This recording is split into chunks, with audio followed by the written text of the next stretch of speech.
नमस्कार दोस्तों, कैसे हैं आप? कैसी चल रही है आपकी तैयारी?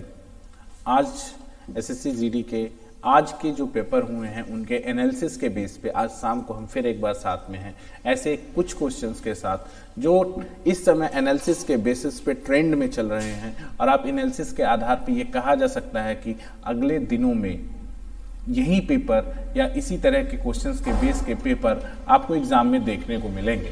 बच्चों, आपके लिए बहुत मेहनत की जा रही है और इसका आप लाभ लीजिए, बहुत फ़ायदा होगा आपको। ये सारे क्वेश्चन एग्जाम में जाने से पहले सॉल्व करके जाइए, भले आपका एग्जाम फरवरी में हो। डेली मेरे यूट्यूब के चैनल्स को सब्सक्राइब कर लीजिए और डेली इस वीडियोस को देखिए जो जीडीए का एग्जाम में पेयर होने जा रहे हैं बच्चे, आप लोग देखिए। और ये ट्रेंड के ही क्वेश्चन, डिजिट्स चेंज हो सकते हैं लेकिन इसी पैटर्न के, इसी सिस्टम के आपको क्वेश्चन एग्जाम्स में देखने को मिलेंगे।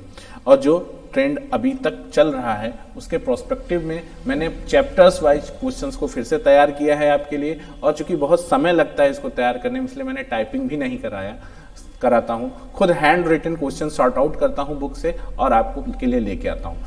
क्वेश्चंस में अगर पढ़ने में कहीं ब्लर है, कहीं नहीं समझ में आ रहा है तो आप ध्यान से मुझे सुनिए, मैं पूरा क्वेश्चन आपके लिए एक बार पढ़ता हूँ, ठीक है? तो आगे बढ़ते हैं। पहला क्वेश्चन आज का कह रहा है, ध्यान दीजिएगा कि 25 पुस्तकों का क्रय मूल्य 20 पुस्तकों के विक्रय मूल्य के बराबर है, लाभ प्रतिशत ज्ञात कीजिए। बहुत सिंपल आसान सा सवाल है। इसको पहले आप इसका कॉन्सेप्ट समझ लीजिए, क्या कॉन्सेप्ट है ये। क्वेश्चन ये है, कह क्या रहा है आपसे कि 25 पुस्तकों का क्रय मूल्य। अब आप बात को समझिए, सवाल तो आप बिना पेन पेपर का है, 5/20 × 100, क्वेश्चन खत्म हो गया तो 25%, ठीक है, क्वेश्चन आ जाएगा। लेकिन कैसे आ रहा है इसको समझ लीजिए बच्चों। जैसे 25 पुस्तकों का क्रय मूल्य, यानी जितने में आप 25 पुस्तक खरीद के लाते हैं, 25 का सीपी बराबर है 20 के एसपी के, यानी CP/SP इज इक्वल टू 20/25। तो यहां से क्या हो गया, CP 20 और SP 25, तो प्रॉफिट परसेंट क्या होता है? तो profit percent is equal to SP minus CP 5/CP 20 गुणित 100, तो ये आ गया 25%। अब इस बात को आप मेंटली कैसे, जैसे यहां पे मैंने तुरंत कैसे सॉल्व किया ये समझ लीजिए आप।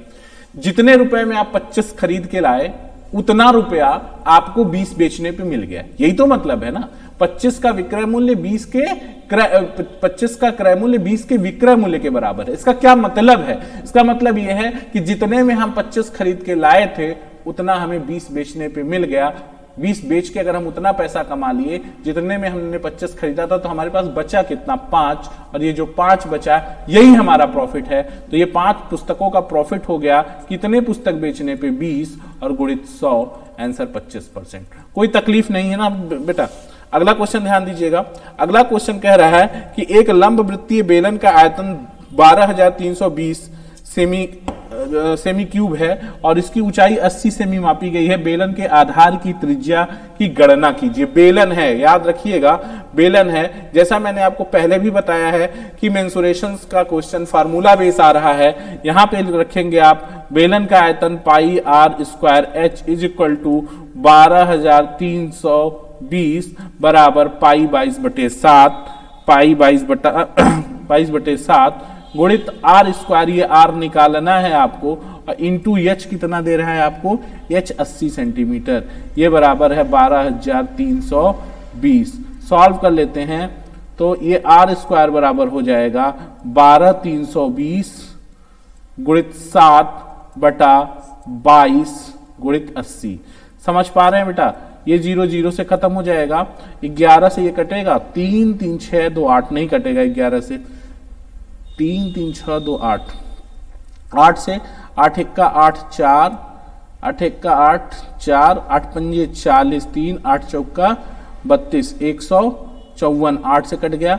11 से काटेंगे, 11 दूना ये कट जाएगा, 7 दूनी कट जाएगा, 7 दूनी 14, इस 7 बार कट जाएगा और ये r बराबर हो जाएगा 7 सेंटीमीटर। बहुत सिंपल सा सवाल हो गया। 7 गुणित 7 r², 7 × 7, तो r की वैल्यू 7। कोई तकलीफ नहीं है। अगला सवाल है कि संख्याओं का, 12 संख्याओं का औसत 9 है। बहुत ध्यान से सवाल को समझिएगा, बहुत बहुत अच्छा सवाल है। बहुत अच्छा सवाल है, थोड़ा ध्यान से समझिएगा कि 12 संख्याओं का औसत 9 है। 12 संख्याओं का औसत 9 है। यदि प्रत्येक को 2 से गुणा किया जाए और उसमें 3 जोड़ दिया जाए तो संख्याओं का नया औसत क्या होगा। बहुत सिंपल सवाल है, समझ लीजिए, बिना पेन पेपर आ जाएगा कि अगर 2 गुना कर रहे हैं तो औसत भी 2 गुना हो जाएगा 18, और सब में 3 जोड़ रहे हैं तो औसत में भी 3 जुड़ जाएगा, 18 3 21। इसका आंसर 21 मेंटली बिना पेन पेपर हो जाएगा।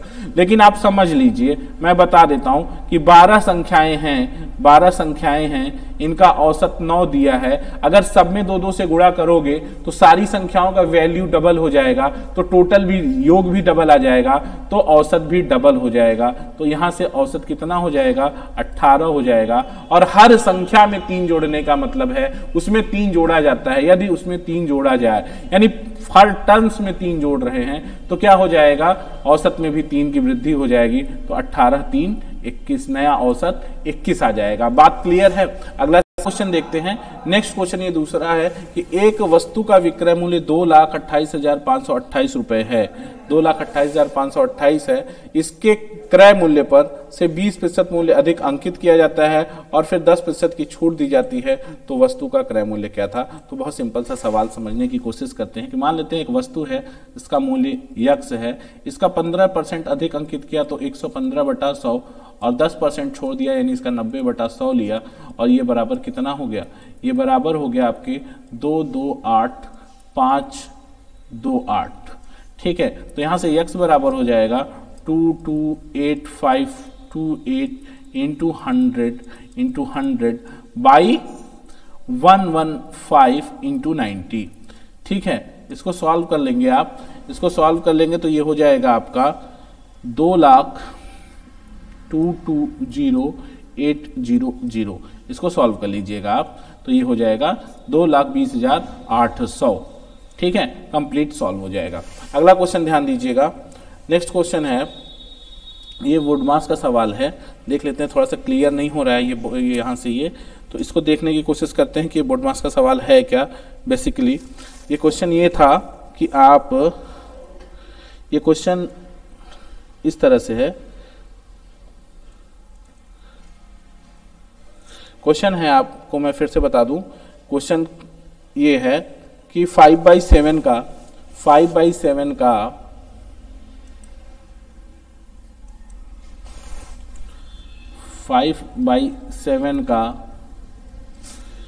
2/5 प्लस 3/7 माइनस 1/14 गुणित 2/1। ठीक है, 5/7 का 2/5 प्लस 3/7 माइनस 1/14 गुणित 2/1। ये वुडमास का है, तो सबसे पहले का सॉल्व करते हैं, वुड ऑफ, तो कितना हो गया, 5 5 से खत्म हो जाएगा, 2/7 प्लस 3/7 माइनस, यहाँ भाग दे देंगे 2 में 1 का, तो 2 बचेगा, फिर 1/7। सिंपल है, 3 तो 5 में से 1 जाएगा, 4/7। सिंपल सा सवाल है, कर लेंगे, सवाल को समझने में कोई दिक्कत नहीं है। अगला सवाल समझते हैं कि एक वस्तु के अंकित मूल्य पर 10% छूट देने के बाद एक व्यक्ति 16% का लाभ होता है। यदि वस्तु का क्रय मूल्य 648 रुपए है तो उसका अंकित मूल्य क्या है। बहुत सिंपल सा सवाल है, देखने की कोशिश करिएगा। प्रॉफिट लॉस के क्वेश्चन से है ये, प्रॉफिट लॉस के चैप्टर से, कि एक वस्तु है, कह रहा है कि एक वस्तु का, अगला सवाल है कि एक वस्तु का अंकित मूल्य पर 10% की छूट देने के बाद, एक वस्तु के अंकित मूल्य पर छूट देने के बाद, एक वस्तु के अंकित मूल्य पर छूट देने के बाद जो बनता है वो ये है कि एक वस्तु पर 10% की छूट देते हैं तो भी 648 रुपए में बेचने पर, 648 रुपए की वस्तु है। सवाल ध्यान से समझिएगा कि एक वस्तु के अंकित मूल्य पर 10% छूट देने के बाद एक व्यक्ति को 16% का लाभ होता है। यदि वस्तु का क्रय मूल्य 648 रुपए है तो उसका अंकित मूल्य क्या है।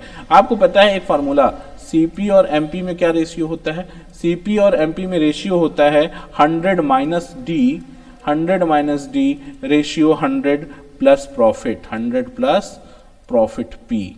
ठीक है, तो यहाँ क्या हो गया, डिस्काउंट दिया है हमने तो ये 90 हो गया, और यहाँ लाभ लिया है हमने तो ये कितना हो गया, लाभ ले लिया तो हमने 116 हो गया, यानी सीपी और एम ये हो गया, और मार्क प्राइस 116 हो गया। तो 116 हो गया। ये CP 90 कितना दे रहा है, 90 बराबर दे रहा है 648, तो 116 क्या होगा, 116 होगा 648 के बटा 90 गुणित 116, और ये आ जाएगा आपका कट के पूरा 835 दशमलव, ये पूरा सॉल्व कर लेंगे आप तो मिलेगा 835.20। ठीक है, सवाल समझ पा रहे हैं। ये है CP और MP का रेशियो होता है। CP और MP का रेशियो क्या होता है कि 100 minus D ratio 100 plus profit, तो 90 और 116। अगर ये CP है, CP कह रहा है कितना है 648, 90 648 के बराबर है, तो 116 835.20 के बराबर होगा। अगला सवाल ध्यान दीजिएगा कि एक बस जो है 40 किमी प्रति घंटा की चाल से 40 किमी प्रति घंटा की अवधि से A से B की दूरी तय करती है और 60 किमी प्रति घंटा की औसत चाल से वापस आती है। पूरी यात्रा में उसकी औसत गति क्या है। बच्चों बहुत ध्यान से रखिएगा कि आपको सिर्फ GD के पेपर जो हो रहे हैं उसमें जो सबसे ज्यादा दिक्कत आ रही है वो दिक्कत सिर्फ टाइम मैनेजमेंट की है, बाकी क्वेश्चन पेपर में कोई इशू नहीं है। और नेगेटिव मार्किंग भी है तो इसलिए बचा के काम भी करना है। तो 2 गुणित 40 गुणित 60 बटा 100 यही फार्मूला होता है। समान दूरियां अगर दो समान चालों से चली गई हों तो औसत चाल बराबर 2xy अपन x प्लस वाई। ये 0 खत्म हो गया, 6 चौके 24 और दूना 48 किलोमीटर पर आवर, ये आंसर है। कोई दिक्कत नहीं है, यहां तक बात क्लियर है। अगला सवाल ध्यान दीजिएगा। अगला सवाल है कि 12.5% और 10% की 2 क्रमागत छूटों के बाद एक प्लेट 6300 रुपए में बेची गई। प्लेट का अंकित मूल्य ज्ञात कीजिए। कह रहा है कि 2 क्रमागत छूटें दी गई हैं। कितना क्रमागत छूट क्या दी गई है, 12.5% और 10%। तो 12.5% का मतलब कितना हो गया भाई, 12 सही 1/2% का मतलब ये हो गया 1/2% का मतलब हो गया 1/8 और 10% का मतलब हो गया 1/10। यही मामला है ना। तो क्या कह रहा है कि मान लेते हैं कोई वस्तु यक्स है, यक्स का हमने क्या लिया, अगर 1/8 छोड़ दिया तो हमने 7/8 लिया, और अगर 1/10 छोड़ दिया तो 9/10 लिया, और ये बराबर है कितना 6300 रुपए के। तो ये 9 सत्ते 63 होता है। ये कितना बार कट गया, ये कट गया 9 सत्ते 63, हाँ 63 कट जाएगा तो 100 बार आ जाएगा। और ये कितना हो गया, x बराबर 80 और 100 8000, कितना हो गया 8000 का ये सामान हो गया। बात समझ रहे हैं। आप डिस्काउंट क्या दे रहे हैं, 12.5% यानी 1/8। 1/8 छोड़ रहे हैं तो ले कितना रहे 7/8, और उसके बाद 1/10 छोड़ रहे हैं तो 9/10 ले रहे हैं, और ये बराबर हो जाएगा 8000। कोई तकलीफ नहीं है ना। अगला सवाल ध्यान देते हैं। कह रहा है कि निम्न में से कौन सी भिन्न सबसे छोटी है। ध्यान दीजिएगा, ऐसा सवाल हम लगाते वक्त बहुत सावधानी, सवाल आसान है लेकिन थोड़ा सा दिक्कत हो सकता है। जैसे दे रहा है कौन सी भिन्न सबसे छोटी है, सबसे छोटी है 3/11, 1/8, 3/14 और 2/7। इसको कुछ मत करिए, इसको भाग दे देंगे तो 11 दूना 22 8 और 11 सत्ते 77। 0.8 का मतलब हो गया 1 बार जाएगा 1 और 2 बचेगा 8 दूनी 16। ये 14 है तो 14 3 42, 14 दूनी 28, 14 दूनी 28 2, फिर 14 1 का 14 2 1, फिर 7 दूनी 20, 7 दूनी 14, 7 दूनी 14 6 बचेगा 6 और 7 दूनी 14 6 0, 7 7 8 56 2 8। सबसे छोटी भिन्न क्या हो गई 1/8। 1/8 इसमें से सबसे छोटी भिन्न है। ठीक है, अगला सवाल ध्यान दीजिएगा कि 2 संख्याओं का अनुपात 9 संबंधे 16 है। 2 संख्याओं का अनुपात 9 संबंधे 16 है। 2 संख्याओं का अनुपात 2 संबंधे 16 है और इनका महत्तम समापवर्त 34 है। इन दोनों संख्याओं का लौसा ज्ञात कीजिए। बहुत सिंपल सा सवाल है कि अगर आपको मौसा पता है और संख्याओं का अनुपात पता है तो संख्याएं उसी मौसा के उसमें हो जाती हैं, गुणनफल के मल्टीपल के फॉर्म में हो जाती हैं। यानी अगर हम पहले नंबर की बात करें तो पहला नंबर हो जाएगा 9 गुणित 34 और दूसरा नंबर हो जाएगा आपका 16 गुणित 34, 16 गुणित 34 हो जाएगा। और एलसीएम कितना आ जाएगा इसका एलसीएम जब निकालेंगे आप तो इसका एलसीएम ये बनेगा 3 × 3 और ये 17 दूनी 34 और फिर ये कितना हो जाएगा 2 की पावर 4 यहाँ और गुणित 16 और फिर 17 गुणित 2, यानी 2 की पावर क्या ले लेंगे मैक्सिमम, 2 की पावर यहाँ पे कितना है 5 हो जाएगा ना, 2 की पावर 5, ये 32 और गुणित 17, यानी 32 का मतलब ये हो गया 32 गुणित 17 गुणित 3 की पावर 2, 9। तो 32 गुणित 17 गुणित 9, तो इकाई अंक मिला लें कहीं पे भी मिल जाए, 7 दूनी 14 और 14, 7 दूनी 14 और 9 चौक 36, 6 इकाई अंक पे 6, 2 के इकाई अंक पे 6 है। ठीक है, तो ये ऑप्शन 2 ऑप्शन तो नहीं होने, ये क्लियर है। इसके बाद कह रहा है कि 32 और 17 153। ठीक है, तो 32 तियां 96 हासिल 9 और 32 पचे 3 150 और 150 और 32 पचे हो जाएगा आपका 5 दूनी 10, 160 और 9 6, लास्ट में 9 6 आएगा, ये ऑप्शन सही हो जाएगा। क्लियर है, इस तरह से क्वेश्चन कर लेंगे आप। अगला क्वेश्चन ध्यान दीजिएगा कि 3 मित्रों की औसत आयु 23 वर्ष है, यदि चौथे मित्र की आयु को जोड़ दी जाए तो औसत आयु समान रहती है। चौथे व्यक्ति की आयु क्या है? तो सीधी सी बात है, 3 मित्रों की औसत आयु 23 वर्ष है, 3 मित्रों की औसत आयु 23 वर्ष है। यदि चौथे मित्र की आयु भी जोड़ दी जाए तो भी औसत आयु समान रहती है, तो चौथे की आयु क्या होगी? चौथे की आयु कितनी होगी? 23 होगी, है ना। किसी समूह में अगर समान आयु के लोग आते या जाते हैं, शामिल किया जाए या निकाला जाए तो औसत पे कोई फर्क नहीं पड़ता, ये सीधा सीधा 23 वर्ष होगा। क्लियर है। अगला सवाल ध्यान दीजिएगा, नेक्स्ट क्वेश्चन है आपका कि यदि प्रतिमाह 1 रुपए पर ब्याज 1 पैसा है तो प्रतिवर्ष की दर से ब्याज क्या होगा? 1 रुपए पे 1 पैसा है, तो ध्यान दीजिएगा ब्याज का मतलब क्या है? 100 रुपए पर प्रतिवर्ष। 1 रुपए का ब्याज कितना है? 1 पैसा है। यदि प्रतिमाह 1 पैसा है यानी कितना है? 1 रुपया है यानी 100 पैसा है। 100 पैसे का 1 माह का ब्याज 1 है तो 12 माह का कितना? 12 हो जाएगा। तो यहां से कितना हो जाएगा? ये 12%। क्लियर है। अगला सवाल ध्यान दीजिएगा कि 25 और 324 का मध्यानुपाती क्या है? 25 और 324 मध्यानुपाती क्या होता है? √a into B. √a into B, बात क्लियर हो रही है? √a इंटू बी होता है, तो √25 और गुणित 18 का ये है 324।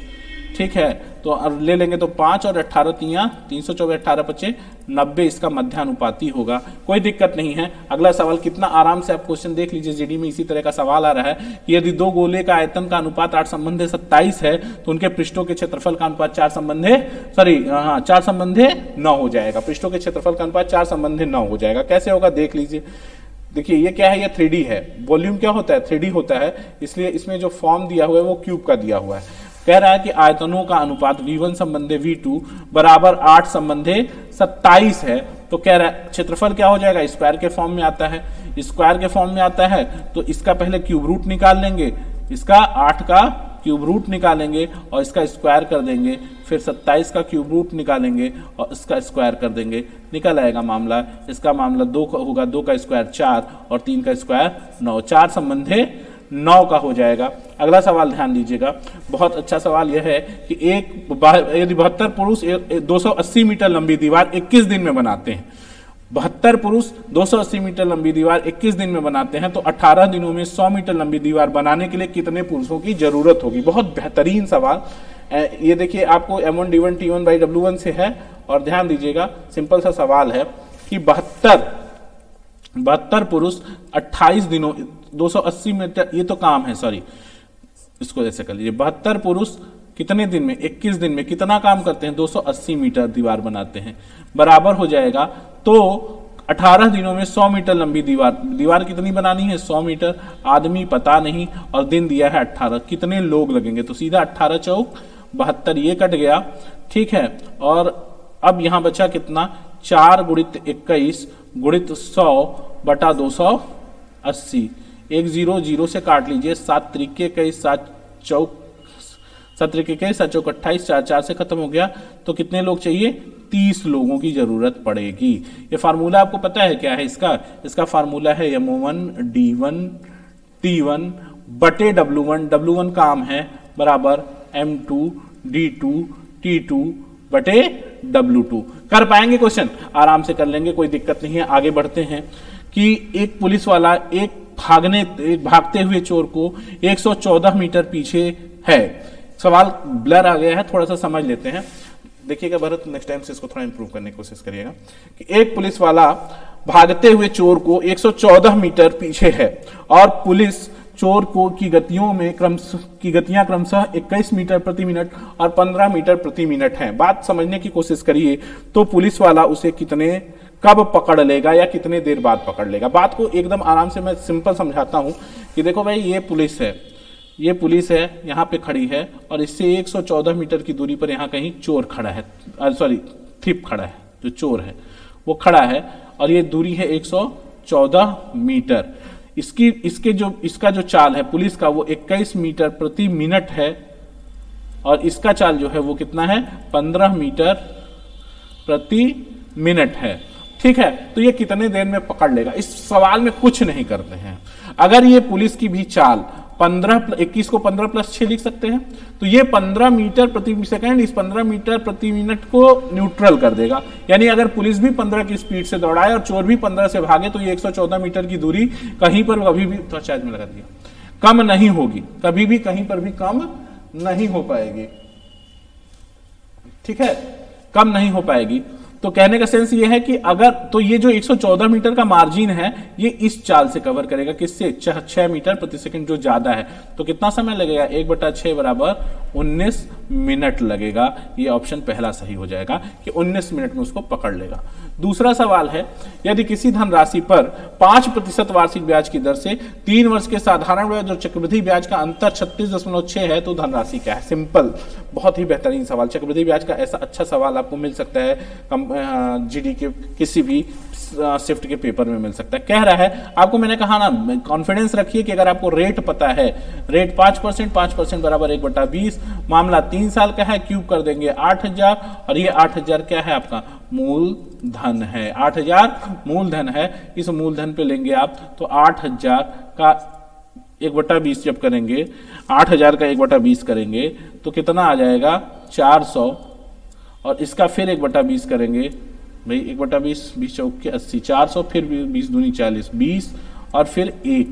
ठीक है, और चक्रवृद्धि ब्याज और साधारण ब्याज का अंतर क्या है, 3 साल का चक्रवृद्धि ब्याज होता है 331 और 2 साल का होता है 21। अंतर निकाल लेंगे तो चक्रवृद्धि ब्याज और साधारण ब्याज का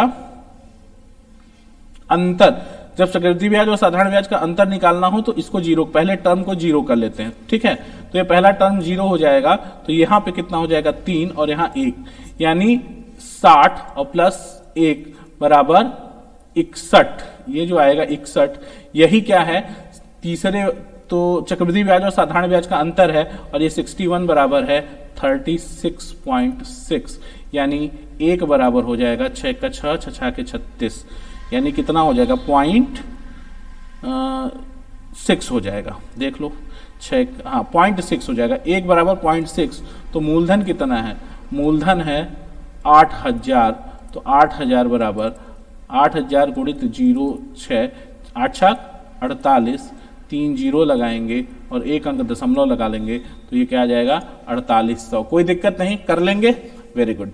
अगला सवाल ध्यान दीजिएगा कि 40 सेमी व्यास वाले पहिए द्वारा 176 मीटर की दूरी तय करने में कितने चक्कर लगाने होंगे। सिंपल सवाल है कि एक पहिया कितनी दूरी चलता है, एक पहिया कितनी दूरी चलता है भाई, एक पहिया अपने परिधि के बराबर दूरी चलता है एक चक्कर में। तो यहाँ पे क्या है, ये मामला व्यास का है, सेमी का है, ये मीटर का है, तो इसको बदल लेंगे। चक्करों की संख्या क्या हो जाएगी, कुल दूरी 176 मीटर, 2 0 बढ़ा देंगे सेंटीमीटर, बटे पहिए का व्यास दिया है तो परिधि निकाल लेंगे। परिधि क्या होती है 2πr, 2 × 22/7, तो 7 को ऊपर कर लीजिए, 22 गुणित 2πr, r का मतलब व्यास 20 है तो वो कितना हो गया, त्रिज्या, व्यास 40 है तो त्रिज्या 20। अब देख लीजिए ये कट जाएगा 6 बार, 22 है ना, 1 0 पहले इसको काट लीजिए, 8 से 8 दूनी 16, 8 दूनी 16 17, 8 ना, 8 बार ये कट जाएगा, 800 हो गया और ये कट जाएगा 20 × 84, 40 हो जाएगा और ये कितना हो जाएगा 2 हो जाएगा, तो 7 दूनी 14, 140 चक्कर, 140 चक्कर में सॉल्व हो जाएगा। अगला सवाल देखिएगा कि एक गांव की जनसंख्या 8,000 है, एक वर्ष में पुरुषों की संख्या 10% तथा महिलाओं की संख्या 8% बढ़ती है, लेकिन कुल जनसंख्या 9% बढ़ती है, तो शहर में पुरुषों की संख्या क्या थी। सिंपल सवाल है, ध्यान दीजिए। एलिगेशन लगा लेंगे, बहुत आसानी से सवाल लग जाएगा।